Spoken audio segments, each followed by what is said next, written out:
You're listening to the EFC podcast.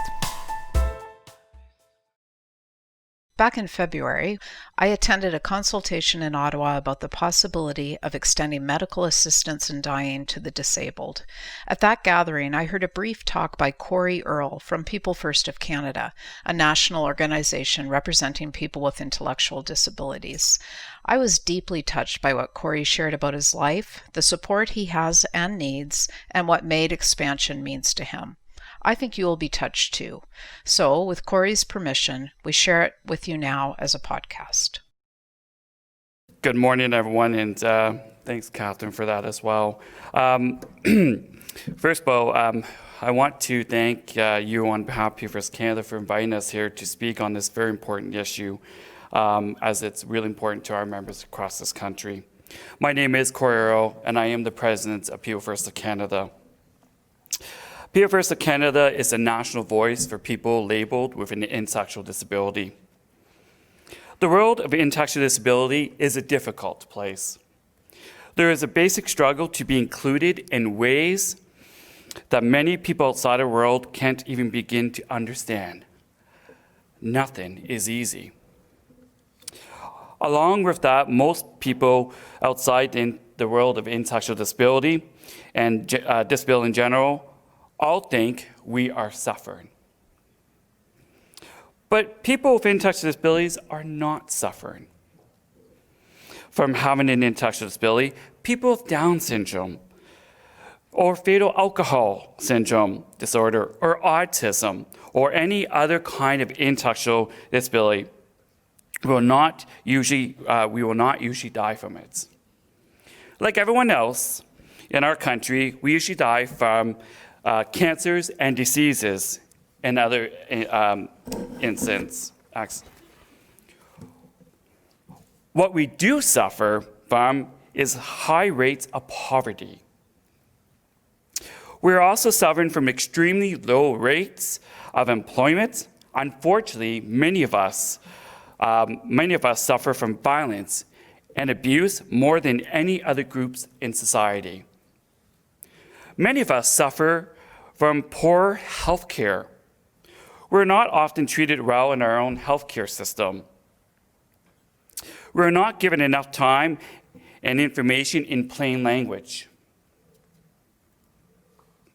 Often we're unable to get the right supports for our mental health needs because we have an intellectual disability. Our mental health and our disability become mixed up. And many of us suffer from being excluded and isolated. We weren't included in school or after school. We don't have jobs. We don't have the money to go out and do things. If the medical assistance in dying laws are opened up so that this suffering helps us to qualify for medical assistance in dying, it will make it easier for us to die using the process. If it wasn't so sad, it would almost be funny, and I will tell you why. Like I said, everything, and I mean everything, is more difficult for people with intellectual disabilities. Many other things should be made easier. This is not one of them. But I can tell you that what should be made easier for people with intellectual disabilities, it should be made easier for us to live in our community. We need access to safe and affordable housing. We should not be homeless, but many of us are. We should not live in fear of being put in an institution, but many of us do. It should be made easier to get a good education. Most people with intellectual disabilities, myself included, have had not good education. Have not had good education. Some have had no education. We need inclusive classrooms and schools and policies. It should be easier for us to get a decent paying job.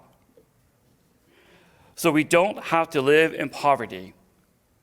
People with intellectual disabilities have a very low rate of employment. We need more inclusive employers and businesses.